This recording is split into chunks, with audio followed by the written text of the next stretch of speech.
And the language that we use is so important. So I think we need to be able to go back and forth. What I like doing is I like to explain what I think it is from a biomedical perspective. And then at some point say something like, now the Chinese 2,000 years ago thought about this in these terms. I'm Michael Max, and this is Qiological. Today, I have a panel discussion with three dyed-in-the-wool acupuncturists. These are successful practitioners who treat, teach, eat, breathe, and sleep Chinese medicine. I've invited them to this discussion as I wanted to have the perspective of acupuncturists who have studied dry needling as part of their inquiry into our medicine. One of the things about dry needling that is of particular interest to me is the way it's languaged and sold. Any savvy marketer will tell you that trying to cram a new story into someone's narrative is bound to fail. Our mental process has its own homeostatic set points, just like our physiology does. Push on it too hard, and it will rebound with a vengeance that you do not want to be in the way of. It's always way easier to connect with people where they already are. If you can tell a story that matches the story they tell themselves, then you have instant rapport.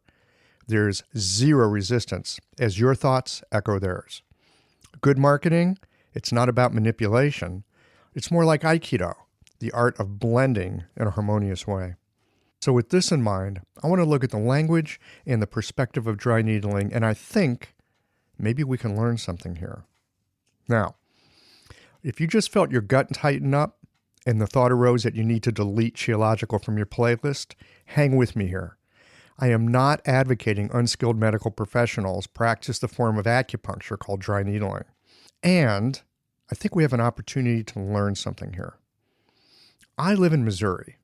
Dry needling is not legal here, and it's practiced all the time. I increasingly hear patients tell me that they had it, and they had no idea that it's acupuncture. And what's more, they don't care. Beyond that, if I inform them that it's not legal and that it only requires a weekend of training, guess what? They usually end up defending the person that performed it on them, even if the procedure was not helpful for them. Let's face it, people want to like and trust their healthcare professional. That's part of how we have our livelihoods as well.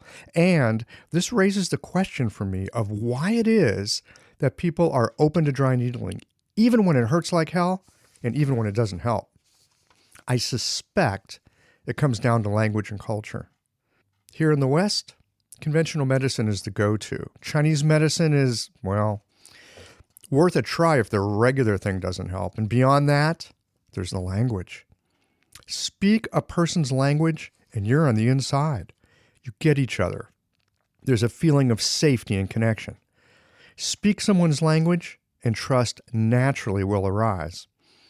And while we as acupuncturists hate it when other medical professionals have relanguaged and rebranded what essentially is one aspect of one technique of our medicine, which is vast, at the same time, I think there is an absolute brilliance in how the dry needling community has skillfully used the language of the dominant culture to sell dry needling as something that's both medical and scientific.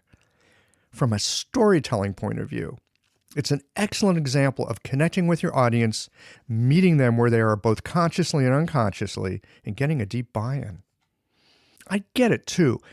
You know, if someone was to tell me that they're going to go on a shamanic journey and remove invisible blockages in my spirit body, I'm basically looking for the exit.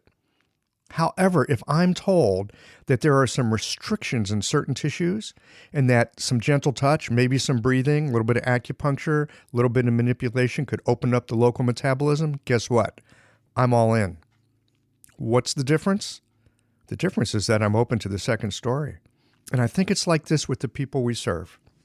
We as acupuncturists love the idea of qi, but our patients, they just want results.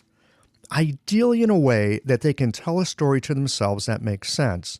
And let's face it, the top of the bell curve in the first standard deviation in America is way more receptive to something that sounds like they imagine conventional medicine to be. We may disagree with and feel anger at the way acupuncture has been relanguaged, but you got to admit, it was done brilliantly.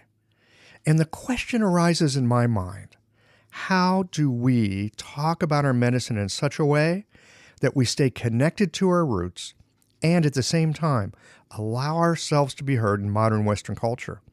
It's a troublesome question, and I suspect one worth chewing on. Now, I want to be clear that I am not supportive of unlicensed or poorly trained professionals doing acupuncture or whatever you want to call it. And I don't think that looking at the dry needling phenomena with an eye toward how we can learn something that will help us to help our patients, means that we support dry needling. And so today's conversation is about dry needling. And as I already said, these are dyed-in-the-wool, experienced Chinese medicine practitioners. They are not fresh out of school. They're not looking for an angle. These are practitioners with an open mind, a deep sense of inquiry, and a love of Chinese medicine. Dry needling is an issue that puts many of us on the defensive, and for good reason.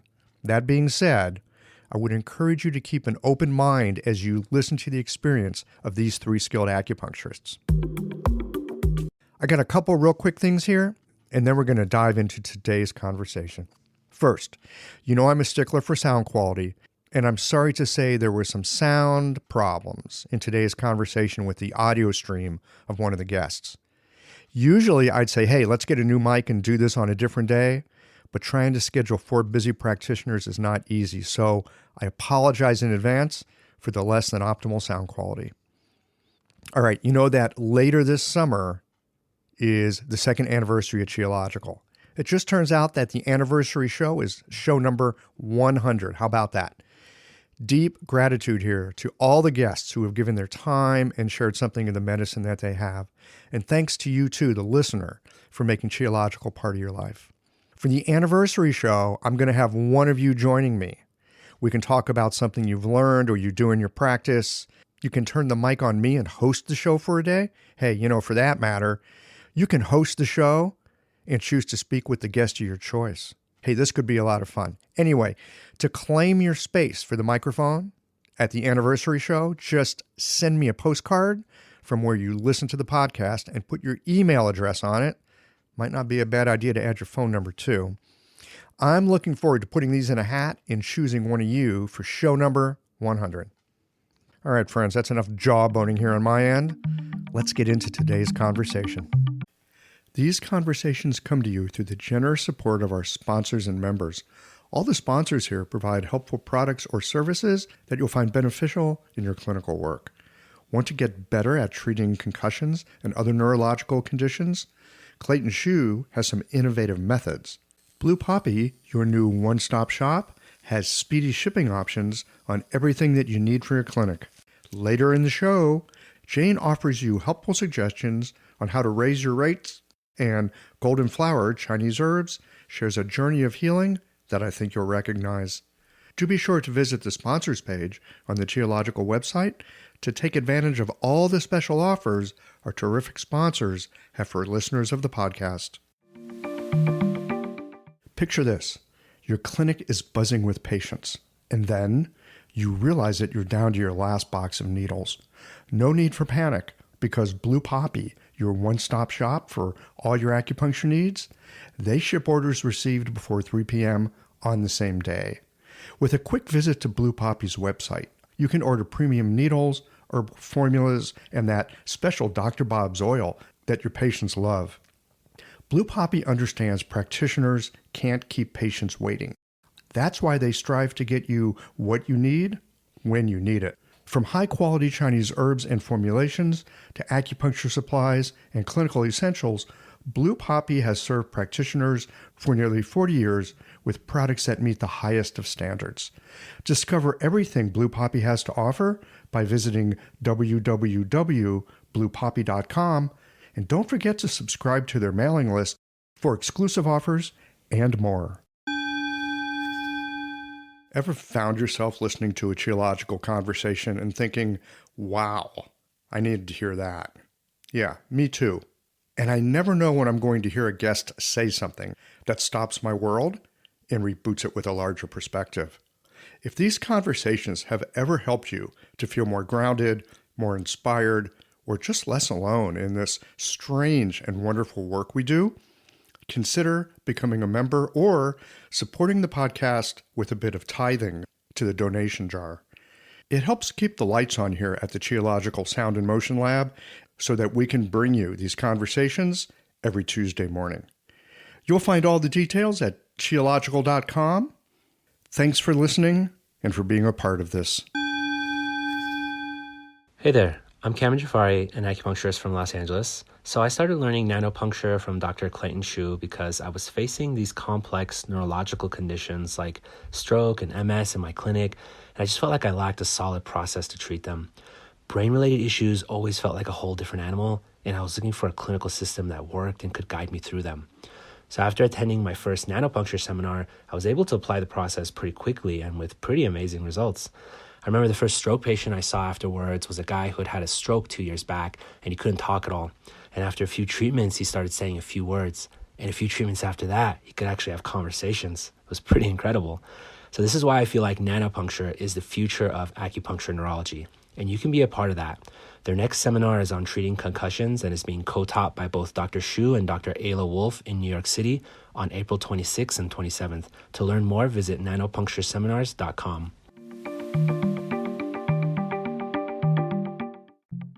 I've got a special program here today. It's a panel discussion. I've got 4 gentlemen with me today who are dyed-in-the-wool acupuncturists, and they also have some experience with dry needling. These are folks that have deep, deep background in orthopedic acupuncture, and we're here today to talk about orthopedic acupuncture. In particular, we're here to talk about dry needling. Now, I know it's really easy for us acupuncturists to have some knee-jerk reactions. We hear the words dry needling, we get pretty uptight about it. Obviously, there are scope of practice issues. We're not really here to talk about that today. What we're here to talk about, I think you've all had this experience in clinic. You've helped your patients. You've done really great work. They've gone back to whatever medical doctor they're seeing, and they say, I'm fine. And the medical doctor just goes, they don't even get curious about why this supposedly uncurable thing is now taken care of. And I think that there's probably a lot that we can learn from this whole dry needling thing. And I got some guys here to talk about that. So rather than me jawbone on and on, let's just have you all introduce yourself. Fernando, why don't we start with you?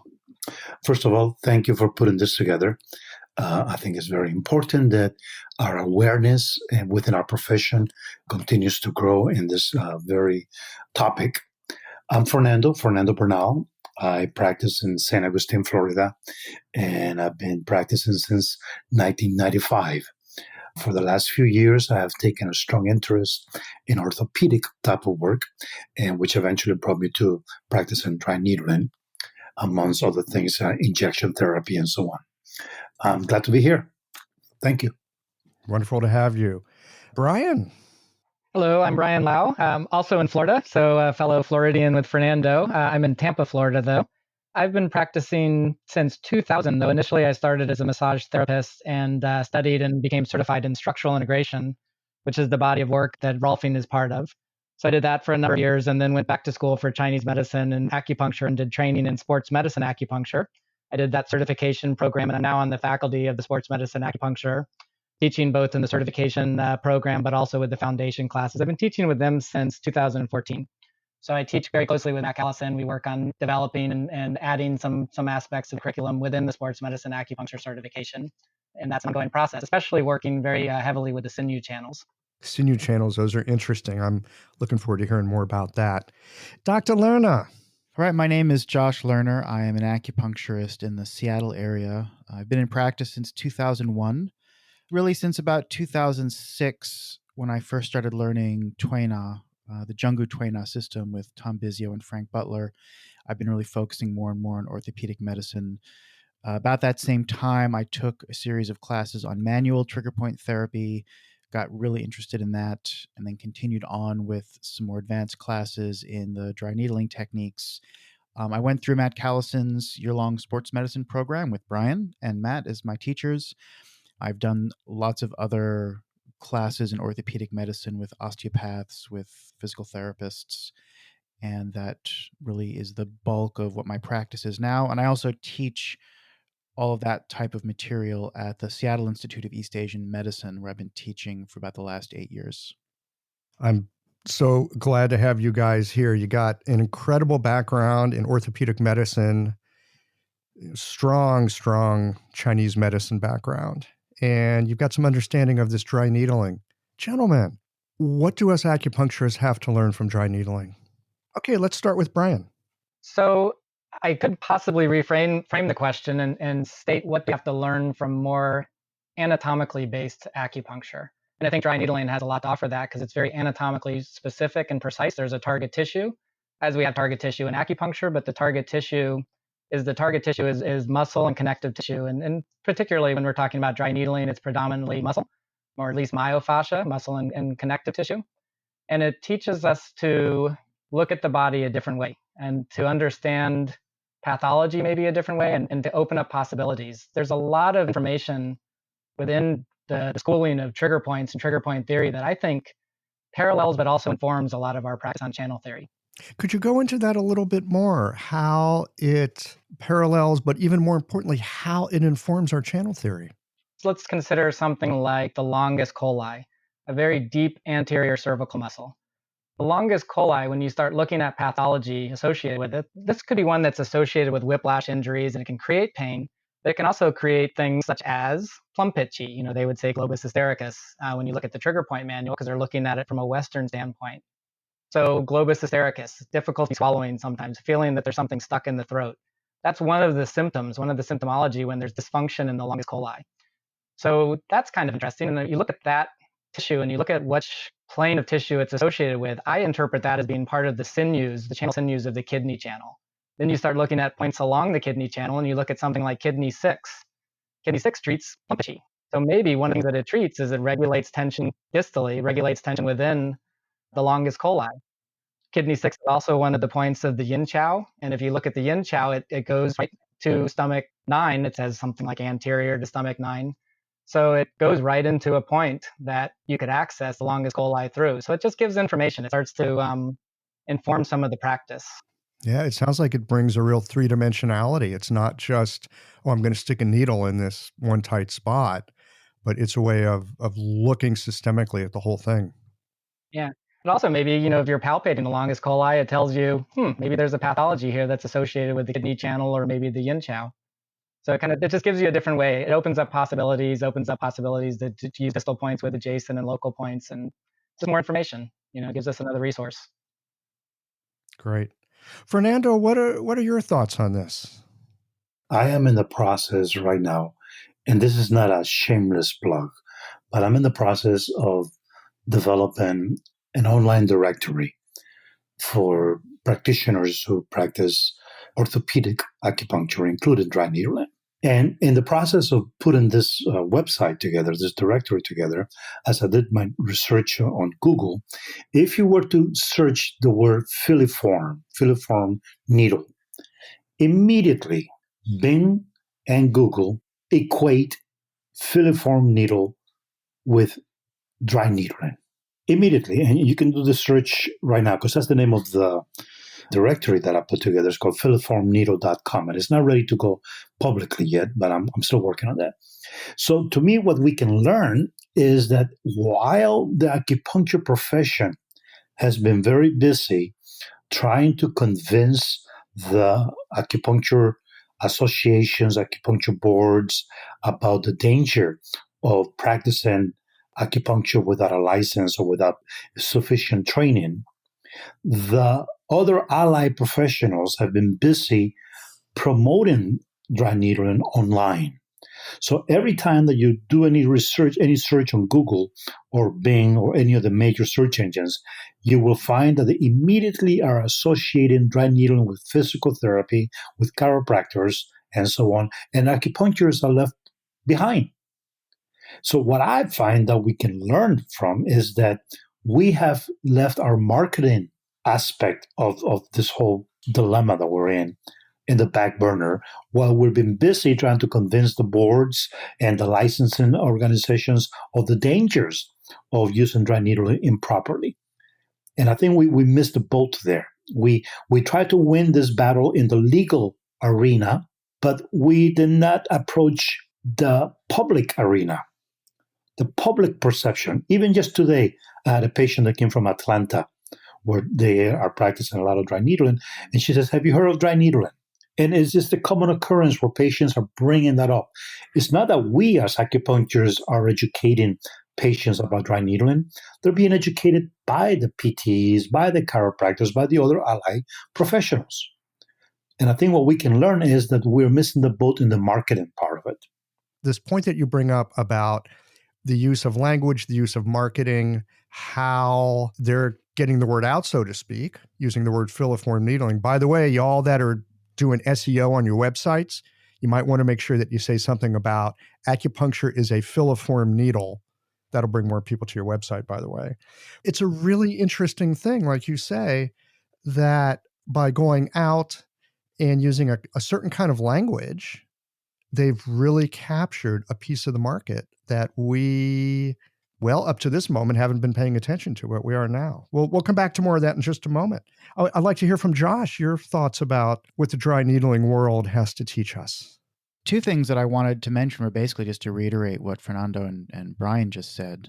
So from speaking to Fernando's point, one of the things that we really have been missing the boat on is not just education, but fighting that battle in promoting ourselves instead of kind of promoting ourselves by fighting against the PTs. Like, we should just be that much better and that much more confident in what it is that we're doing, and to be able to speak that language and to promote ourselves on that front instead of having our promotion be based on defensiveness.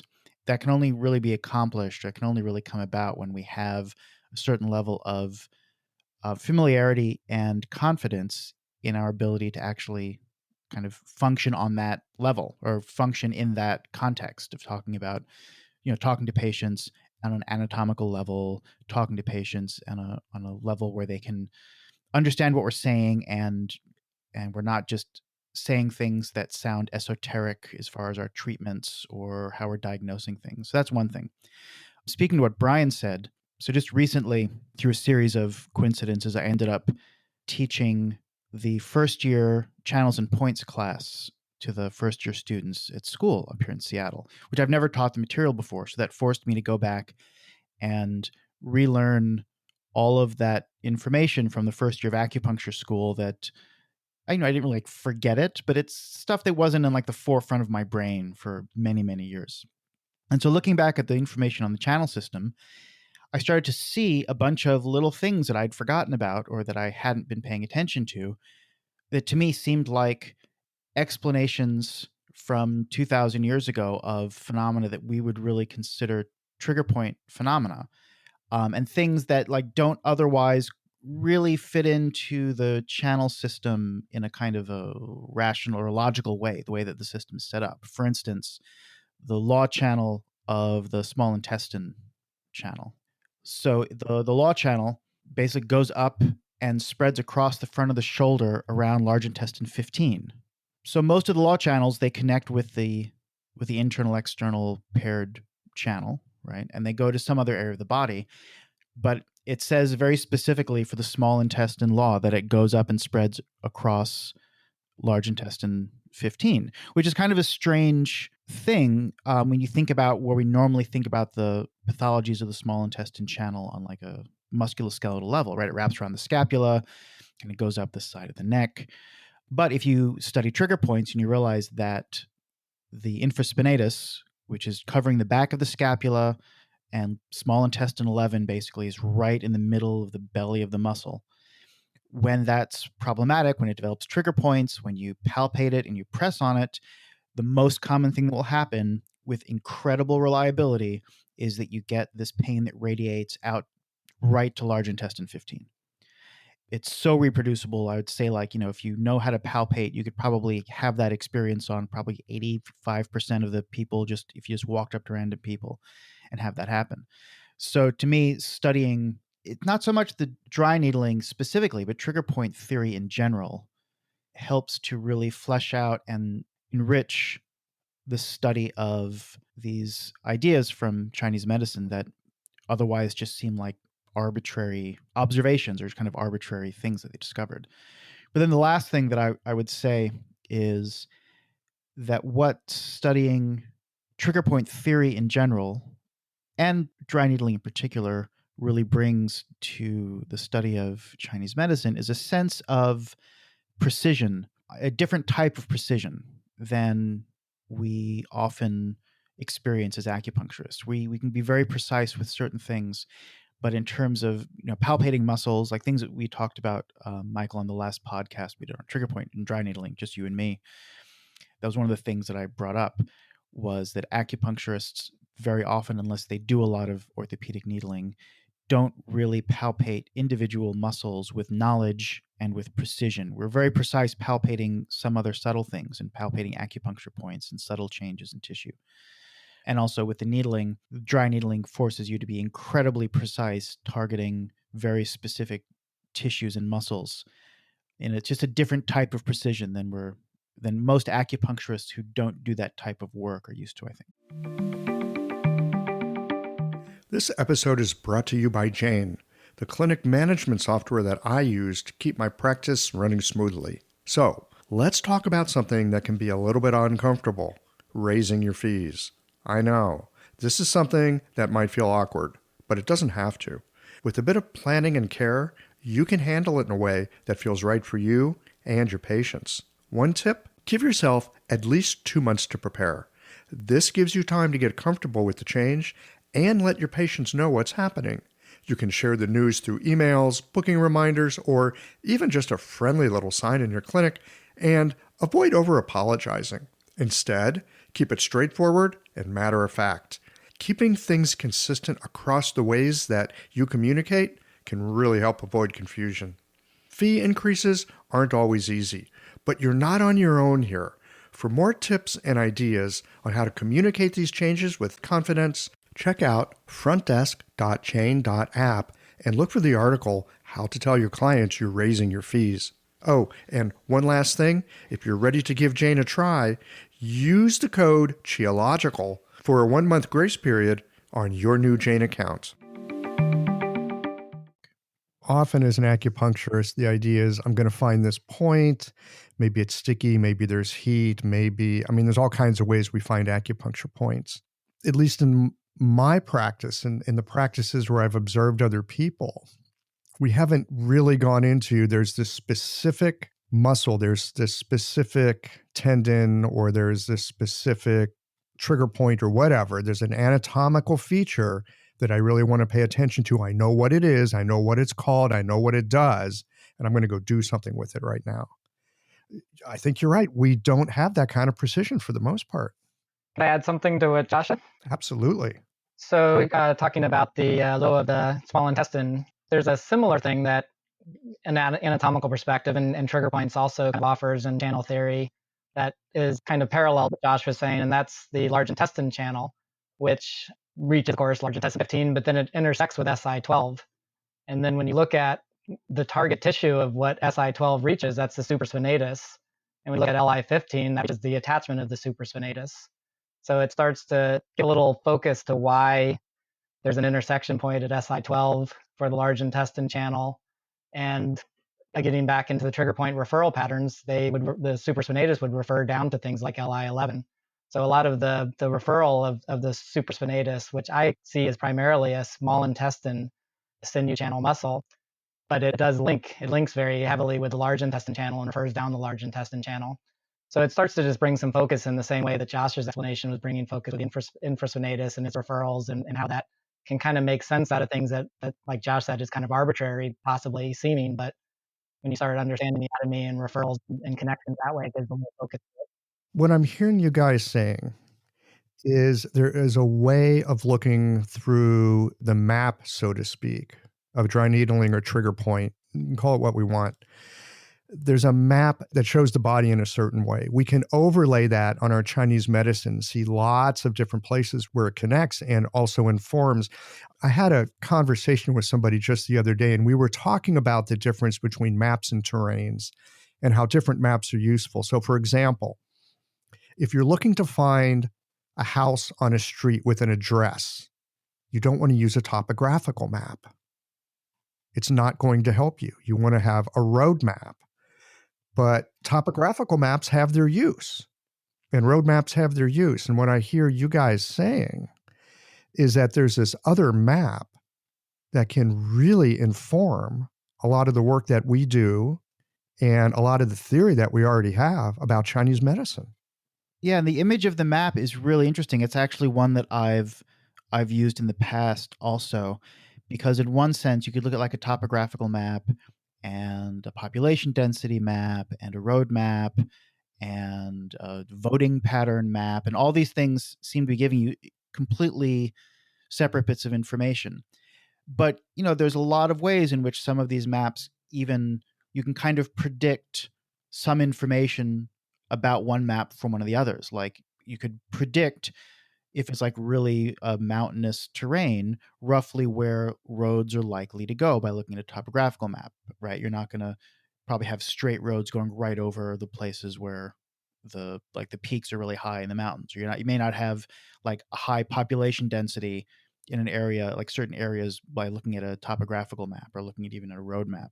So even though the information is like of a completely different order from all these different maps, it's not like they're just describing completely separate realities. There's still ways of making cross-links with the information, which I think is a really great way to think about the different maps we use thinking about medicine.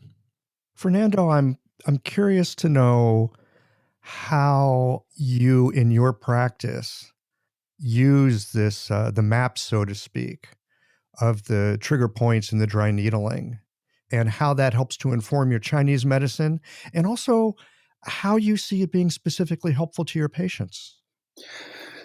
I think the key for me is palpation. I really like this whole map metaphor that we just went through, because the map has not changed in the human body. It's the same map that we had 4,000, 5,000 years ago. It's the same human map. Perhaps the physiology and different adaptation through evolutionary processes might have been somewhat altered, but it's the same map. And I think that in my work is really about palpation. Even when I'm palpating for regular acupuncture points, I am not going like 3 soon superior to a given landmark. I'm really just literally feeling with my fingers to see if I find a difference in texture and temperature and density of the tissue. So I like to palpate the map constantly as I work with dry needling or just locating regular acupuncture points as we learned them in Chinese medicine school. Today, for example, with a patient who I mentioned that came from Atlanta, and I was working primarily on her infraspinatus muscle. And there were so many different regions. She was robbed. She was in Argentina and was robbed. The thief pushed her arm immediately, tremendously, which definitely had an effect on her muscles on the scapula region. And as I palpated the area, I could identify the acupuncture points, but also the area that got traumatized as a result of the assault. So in my practice, palpation plays a big role. In dry needling, we have to locate a taut band, and then we need to find the actual trigger point itself, and then go after some type of resolution to that trigger point, whether it be by getting some type of a trigger, some type of twitch response, or feeling the point becoming softer, or some change in the tissue as we needle. So in my practice, I really rely on palpation, and always have. I came from a shiatsu background. That was the first practice that I had in Chicago, was shiatsu, where we palpated everything, including the abdomen, the hara, and so on. So today, even when working with acupuncture points, it's always through palpation. So in my work, palpation plays a big role. You put your hands on the map. Oh, absolutely. It's almost like Braille.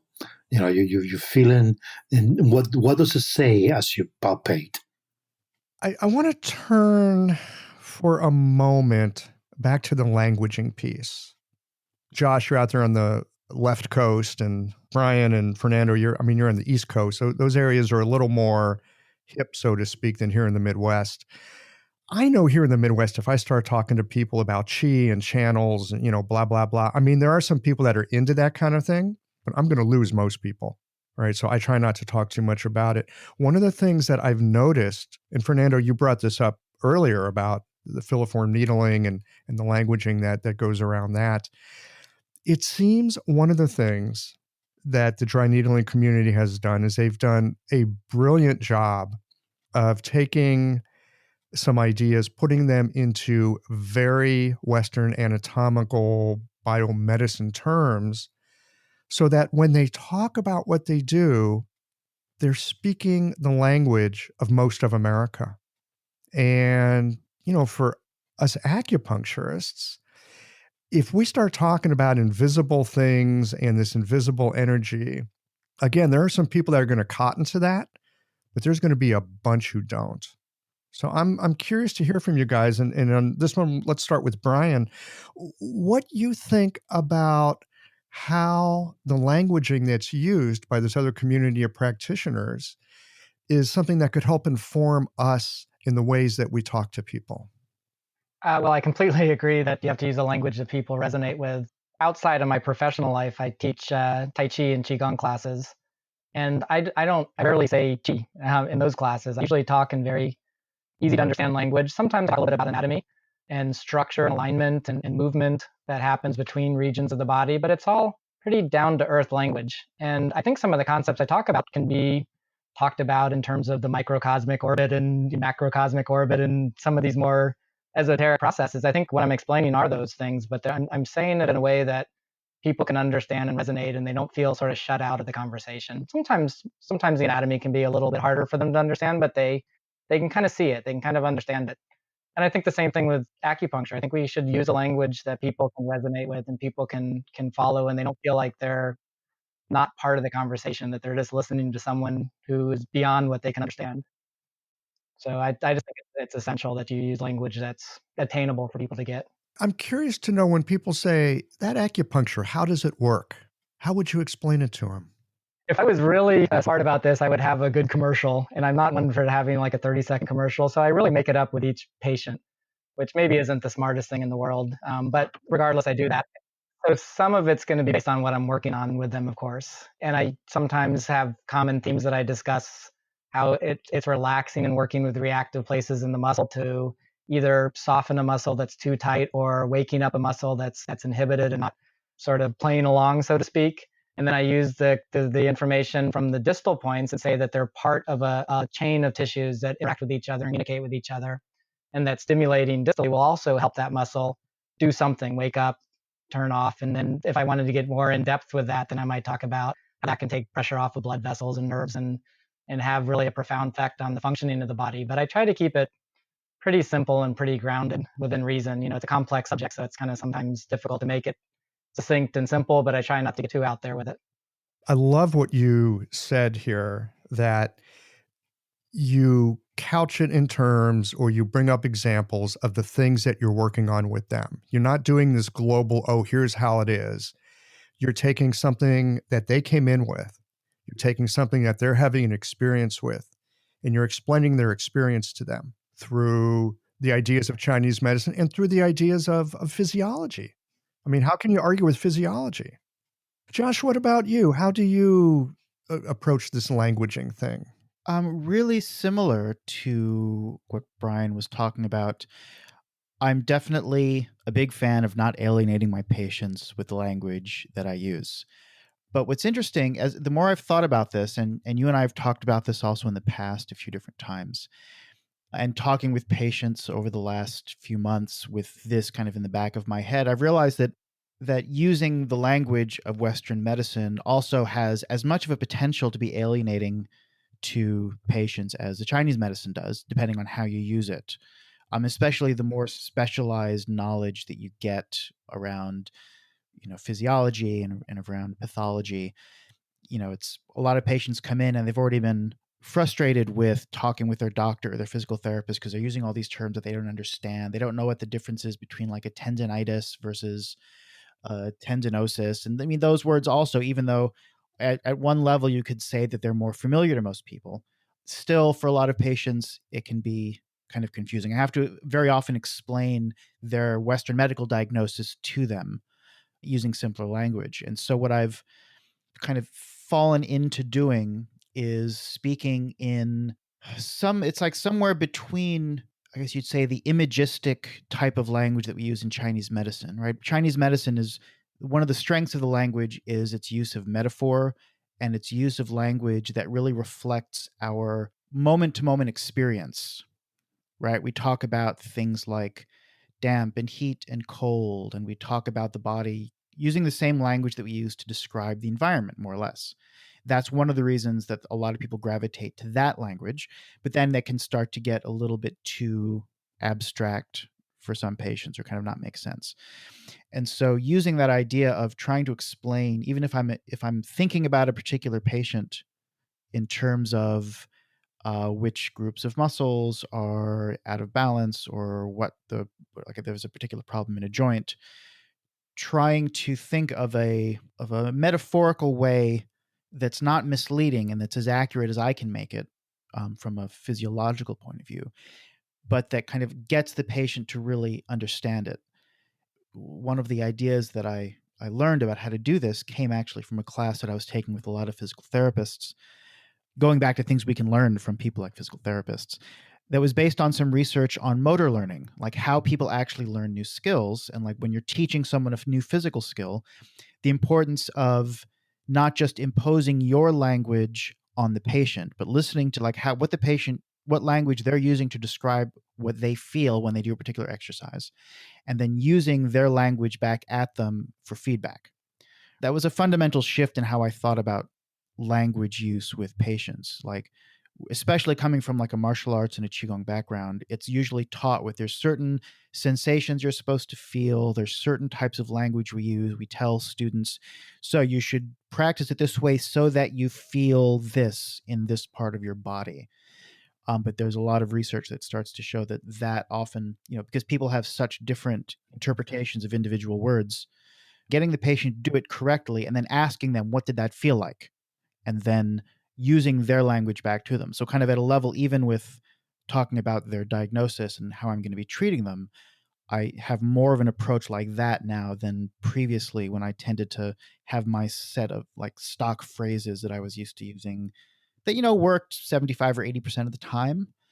I've kind of shifted more towards even the language that I'm using being more kind of reactive to each individual patient, kind of like what Brian was just saying, right? Kind of crafting it in the moment. Right. Yeah, it sounds exactly what Brian was saying. I did a show, it was the anniversary show with Nick Paul on the use of language and the kind of language, it's called clean language or clean questions that he asks people. It has to do with what they're saying and it has to do with what their experience is. You use their language and you sort of feed it back to them because now they're hearing their experience. It's deeply connected, very rapport building. I realized as Josh was talking, we do that with the Tai Chi I teach. We ask people, how does it feel? And we don't want them to know, we don't want them to say, oh, it feels good. It's really, what do you feel? What's the frame of reference that you can remember when this instruction and this correction occurred that allows you to find that and allows you to understand your body a little bit more. And I do that in practice quite a bit. After working with people, if something shifted, I want to hear how does it feel to them? What frame of reference do they have that they can recognize that quality and search and kind of seek for that quality to maintain their own health. Wow. Brian, you just changed my practice. I'm serious. I think you just changed my practice. As I just heard you say that, I was thinking to myself, so often I ask people, well, how does that feel now? And really what I might want to be asking is, what do you feel now? Wow. I can hardly wait to try this out. Fernando, what about you? What are your thoughts on the languaging? I echo what Josh and Brian have said. Is really patient specific. When a patient tells me that they brought me their MRIs or their X-rays, or they ask, should I bring you my blood work? I already know that they expect me to be able to speak that language. And therefore, I'm not going to go into talking about body fluids from a Chinese medicine perspective and Shen and Qi and so on. Because if they say I want to bring you my MRIs, they expect me to be able to know something about it. So I think the language is really important, and I think that's what we're missing a part in our profession. As some of you may know, I teach a neurology class for a dry needling program that has been put together by Chinese medicine that works, and we're doing a dry needle program for acupuncturists. And what I find amazing is that a lot of our colleagues are really missing this language. They are not fully aware of, someone says, the brachial plexus. What does that mean? What does it mean when we say cervical plexus? What do we mean when we say gray matter, white matter, or the dorsal horn, and so on? So a lot of us are really missing that language. And of course, patients are not supposed to know what the dorsal horn is, but sometimes you do have a nurse, you have a doctor, you have a physical therapist who may come to you, and the language that we use is so important. So I think we need to be able to go back and forth. What I like doing is, I like to explain what I think it is from a biomedical perspective, and then at some point say something like, now the Chinese 2,000 years ago thought about this in these terms. They thought about it like this, like that, like so and so. That was 2,000 years ago. They were saying the same thing, but using a different language. So you're building a bridge there. Exactly. Yep. Exactly. Because in reality, when we look at the literature, that we're saying a lot of the things that we're saying today, just a different language. Yeah, I mean that's what we were talking about earlier in the conversation. We've got these different maps. We're speaking the language of different maps. And I suspect it's our job as practitioners to have some fluency and ability to shift between those.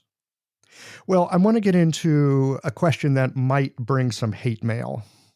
One of the issues with dry needling that acupuncturists are very keen on, and I think really anybody should be concerned about a practitioner who's maybe had a couple of weekends of training and they're needling deeply into the body. There is that. But I'd really like to get your guys, and we'll start with Josh on this one, your guys' thoughts on the whole safety issue. Yeah, don't puncture someone's lung. People to start with that. The safety issue for me is really from a legal perspective and from the perspective of all the rancor and all of the conversations have been going back and forth between PTs and acupuncturists. To me, that's really the only vitally important aspect to this.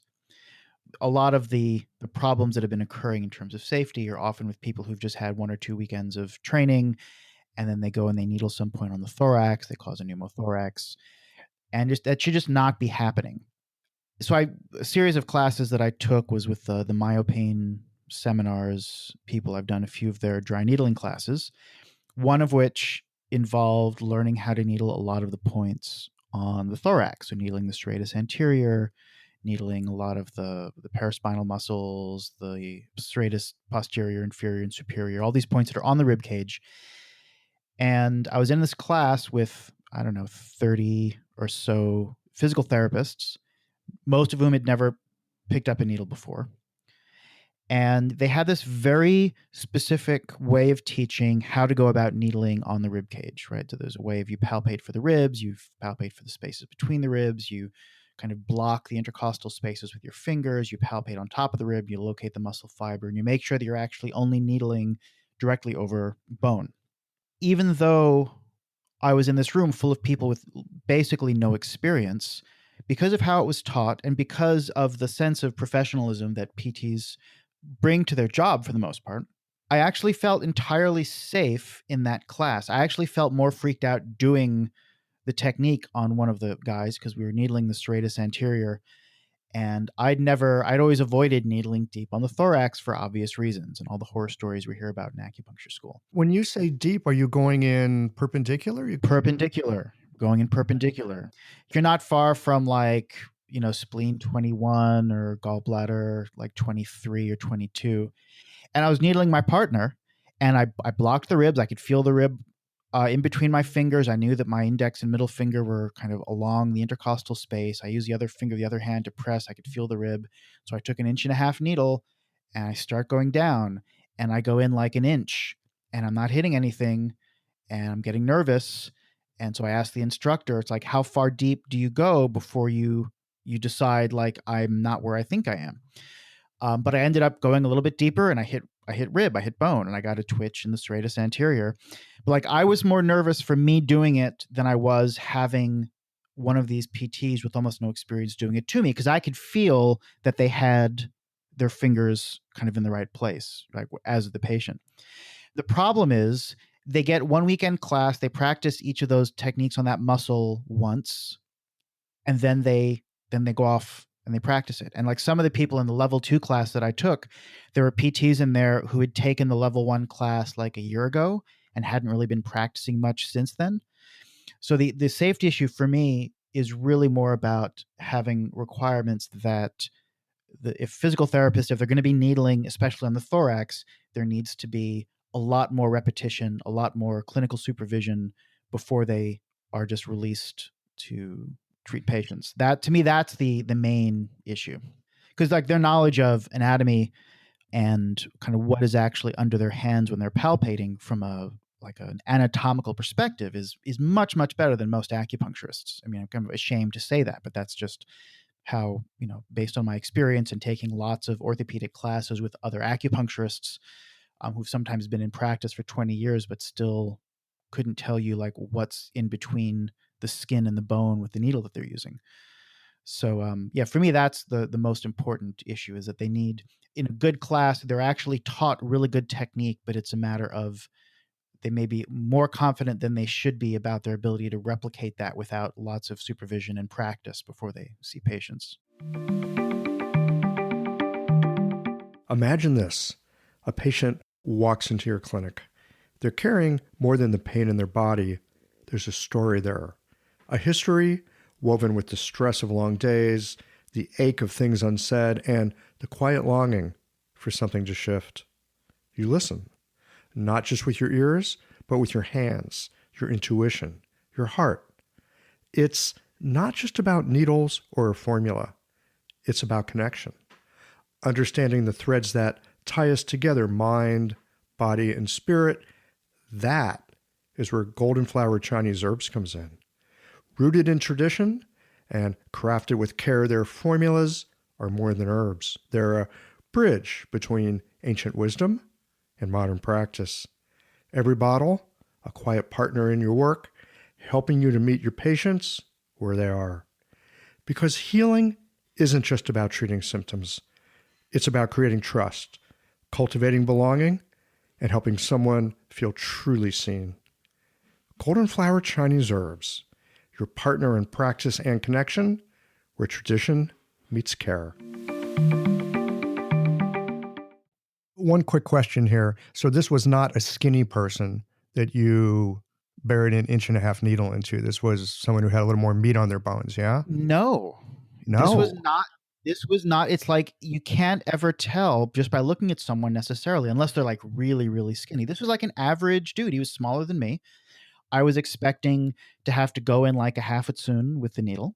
And that's one of the reasons like I got nervous, because he had like just a really, really thick serratus anterior and a lot of tissue over it that you wouldn't be able to tell by looking at them, right? And so I've had at that point lots of experience palpating people, a decade or so of lots of manual therapy and lots of needling different parts of the body.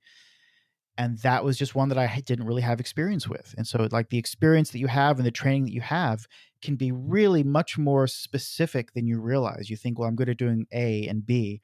I can just assume I know how to do C and D really well, but that's often not the case. Fernando, what about you? What are your thoughts on this safety issue? Like Josh, I also did the MyoPain program. I did all 3 modules. And my experience was that they were very, very conscientious about safety, particularly when needling on the thorax. We learned to block the ribs, place the fingers in the intercostal spaces, and do not needle unless you felt bone, the rib.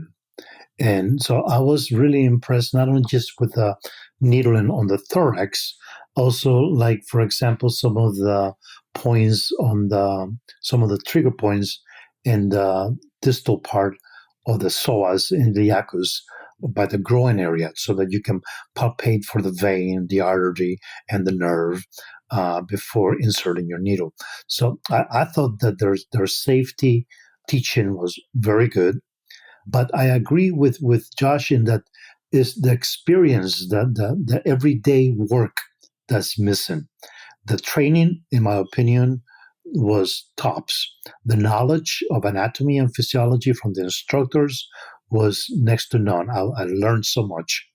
But I realized that some of the people that came to when I took the third module, had not been doing this every day like we do. So it was really the lack of experience, of practical experience on a day to day. We have that because that's what we use for our work. We use a needle every day while they're doing exercises and range of motion, and then they might throw in some dry needling to their patient. But what we do is constantly using needles. So we have the experience, the everyday opportunity to use the needles. So I think that's where the problem comes in, is that they don't have sufficient everyday use of the needle in their practice. And that's what I think is a problem. Okay, so the training's good, but you got to put it in motion more often so that you understand it in your own hands. And if you don't use it, you lose it. Right, at least with MyoPain. I don't know about the other organizations. The other thing I like about the MyoPain program was that they really believe in one trigger point, no retention, no distal, no electrical stimulation, pretty much a la Travail type of thing. And I've actually confronted Jan, the gentleman that is the president of MyoPain, on this subject, and he agrees. It's just one trigger point, no distal, no electrical. And I like that. Yeah, clean and simple. Yeah. Old school. Okay, Brian, your thoughts on safety? I agree with both Fernando and Josh. I'll give a kind of a different answer in terms of maybe not strict with PTs, but within the sports medicine acupuncture certification. Up until recently, we had Simone Linder, who was one of the senior instructors with Anatomy Trains, teaching us as a guest instructor. She's a structural integration practitioner. She's not doesn't do Chinese medicine. She doesn't do acupuncture. She was teaching a manual therapy class within the program. More myofascial releases as part of each module. And I'm really a brilliant instructor. It's an incredible system. If people don't know Anatomy Trains, it's really an incredible system. But I feel very comfortable that I could teach. I'm not suggesting I would do this, but I feel very comfortable that I could teach Simone some very basic concepts with acupuncture and safety, and that she would just be an incredible acupuncturist without studying channel theory and Chinese medicine, because she has an immense amount of knowledge and palpation and could come up with her own ideas that would probably parallel a lot of what acupuncture and channel theory is saying. She would just think of it in a different way. So I have no doubt that someone like her, or someone like Judith Delaney Walker, or Till Luca, or some of these educators in the massage field who are just experienced and brilliant practitioners could be great with a needle with very little training. Does that necessarily mean then that all massage therapists should be able to do work with an acupuncture needle? I don't think so. Just because there's exceptions and there's examples of people who could do fantastic work, it doesn't necessarily mean the whole profession does. Now, I don't know, does that mean the PTs shouldn't be able to? I think that they don't have enough education for the reasons Josh says. You can get a seminar series like MyoPain, which I also took classes with, that I thought their practitioner great. Their education was really sound. I think they were a very legit, very high-end organization. But the same thing that Josh was saying comes to heart, is that those people then go out and practice, and they don't have the ability necessarily to ask their instructors. They're doing it maybe the fourth time, and they haven't had a lot of experience with needles to start with. So it's a risk. I don't know what that means. I don't know if that means that, I would like to see if PTs are going to do that work, that they would have a lot more training to become able to add it to their practice. More supervision. Yeah, Josh said that as well. More supervision, yes. Well, here's a fun question. If us acupuncturists are so damn good at acupuncture, what do we have to fear? I don't feel like we have anything to fear, but maybe I think all of us would probably agree, if we know our anatomy and we know what, I feel like I have stuff to learn from that field, as I have stuff to learn from visceral manipulation classes that I took that aren't using a needle, but they teach me something. Myofascial classes, I think It's just another avenue to understand the body more deeply. But a lot of acupuncturists, of course, are afraid of dry needling. I think we should just build our profession and focus on becoming stronger and having a better understanding and growing. And that should be the focus. Yeah, I also realize, as an individual practitioner, I don't feel like I have anything to fear. Like, I know exactly, or roughly, what it is, what my capabilities are. I don't have any fear that there's going to be a PT who's going to, steal patients from me because they also do dry needling, although not in Washington State. But even I had a bunch of acupuncturists kind of open up clinics like down the street from me. There are like 3 or 4 within a less than a mile radius of my house. And I'm like, great, fine. No one, I know exactly the type of work that I do. My patients know the type of work that I do. I have nothing to fear from anyone, but that's because I've been doing it long enough. I've developed my specialty. I have faith in the training that I've done and the effort that I've put into what it is that I do. It's like, that's no longer an issue for me. Not that I'm necessarily, better than the other people, but it's like, I know what my wheelhouse is. I know what I'm capable of doing. So, but as a profession, I think what we need to be afraid of is not developing practitioners who have that same level of comfort and confidence in their own abilities. I think just the fact that you're talking about, or the fact that there's discussion about what we need, what we're afraid of from the physical therapy side, or from doctors or chiropractors or nurses also doing this, to me, that just reveals the lack of our own abilities and confidence. Fernando, your thoughts on this? As far as fearing, it's not so much that they're going to take patients away from us. I would like to think of us as acupuncturists as a profession that stands equal, although we use different techniques, to those in the higher food chain.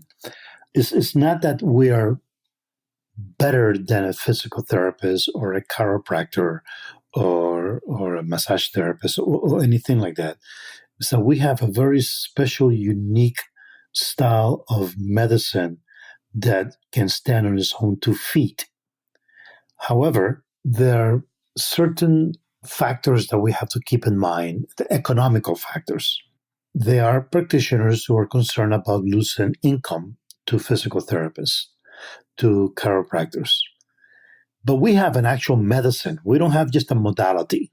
We have an actual medicine, a medicine that, of course, we know goes back to thousands of years. And I think we need to focus on that even though we may use a language that is appropriate for the times, that we capitalize on the fact that we are holistic practitioners. And even though you may come in with knee pain, back pain, elbow pain, that we have a system of medicine that addresses the body as a whole. So I'm not really worried about the physical therapist who's doing dry needle on your infraspinatus muscle or your quads and so on, because we have a more holistic approach. So I'm not sure that we have anything to fear other than perhaps economical, but that's about it. I think the economical has a lot to do maybe with billing insurance. If PTs have better ability to bill and acupuncturists don't, it could be that we do great work, but there's a lot of people that they'll go see the person that their insurance covers, but there's plenty of people that pay out of pocket without a doubt, but the pool becomes smaller if the billing and the referrals from MDs, because they're more in the medical system, if everything goes to PTs, just because of the infrastructure that's there and the dynamic that plays out with all of that is there, then that will hurt the profession as a whole for acupuncture. And that would be a shame because of all we do have to offer. And we have heard recently that there are some CPT codes that are being implemented, perhaps by the year 2020, for dry needling as well as for trigger point acupuncture and so on. Mr. MD most likely is going to refer to the physical therapist. The orthopedic surgeon is going to refer to the physical therapist and follow some kind of protocol. And then when that doesn't work, come back to him again, and then maybe we'll talk surgery. I think that needs to be changed so that at some point, the referral is to the acupuncturist, orthopedic acupuncturist. And the public perception of what we are doing in orthopedics is what we need to influence the most. That's a fantastic point there, Fernando, that there's this system that's out there. Is there a way that we, with our medicine and our experience, can interface with it? It sounds like a fantastic and worthwhile challenge to take up, because lots of places do have insurance that covers acupuncture. Missouri is not one of them, but many places do. And of course, the system takes care of the system. So is there a way for those who are interested and have the skill to be able to interface with the system that way? That sounds like some good work for some folks to get cracking on. Right. Well, gentlemen, this has been wonderful, and we could actually go a lot longer, but I try to keep these to roughly an hour because I like to respect the listeners' time as well. Before we sign off, I just like to hear from each one of you just a short takeaway or a short bit of advice that you could give to our listeners in terms of either learning to work this way or learning to somehow keep our heads above water and keep our wits about us as we chew on this at times tumultuous issue. I think that what's important for us as orthopedic acupuncturists is to continue to expand our horizons, our knowledge on anatomy, physiology, kinesiology, and those relevant fields that will make us better practitioners. And fortunately, there are programs out there, such as Brian and Matt Gallison, that are teaching this kind of work to our profession, and the folks at Chinese Medicine that works, they're offering this type of training as well. And I think that we should just continue studying, learning, and keep going forward. Yeah, I definitely agree with Fernando. We have a lot of resources within the profession, and because of this challenge that's come up, I think it's redirected the profession, at least a portion of the profession, to really take on some information and integrate new information. And I think in some respects, this is going to be very good for the profession. Economically, there might be it, and that's a whole other topic. But I think that the aspect that it's changed a little bit of the focus, keeping our roots, keeping our understanding, keeping our depth, but maybe adding a little bit of understanding and definitely adding more anatomical understanding to our practice, I think had a lot to offer. I would add one other thing, though, is that obviously this discussion is really relevant for orthopedic acupuncturists. But I think understanding muscle dysfunction, trigger points, posture, all of that is really a big component of internal medicine also, in terms of how acupuncture can affect breathing and can affect the ability to swallow properly and affect how fluids move through the body. Just because the musculature has such a role in terms of how it influences all of those things, how it can take pressure off and allow for nerve conduction to happen more effectively and allow for fluids to move more efficiently. So really, this is broader, in my opinion, than just orthopedic acupuncture. The only other thing I would add is the importance of really falling in love with muscles and with really falling in love with the study of the body and being excited about it for a few reasons. First, because it makes it easier to actually study and learn when you're really obsessed and fascinated, and you see a patient and they present with something you don't understand, and so you can't wait to kind of run to your anatomy textbook or to a copy of Travell or go online and kind of look something up. But also what happens, I've found, both with students, like teaching students in school and also seeing patients, is the enthusiasm that you have towards it is really contagious. And with students, they then pick up from you a love of the material and a love of learning, because part of the enthusiasm is the enthusiasm of always learning new material and putting yourself in positions where you don't know the answer and being uncomfortable and getting comfortable in that position, because you're going to have to be in that position all the time with patients in the clinic. And then with patients, when they see that enthusiasm, it's like, even if you're not doing a very good job of helping them the first couple of times you see them, they get the feeling that you really want to know what's going on with them, and that you were really interested in what's going on with them, and that you're interested in trying to figure it out with them. Whereas maybe they've seen other practitioners, whether it's a doctor or a PT, another acupuncturist or a massage therapist, who, and I've heard this numerous times in relation to all sorts of different types of practitioners, like, yeah, they just seem to kind of want to do what they already knew how to do, and they weren't listening to me, or they didn't really seem to care that they weren't like changing anything in my body. So having that sense of enthusiasm and that love and that passion, it drives a lot of really positive change, both in patients and in yourself and in students if you're teaching. Well, gentlemen, I thank you so much for your time today. This is a discussion that I've been wanting to have. It's one of those discussions I've been a little nervous about having. It's a hot topic.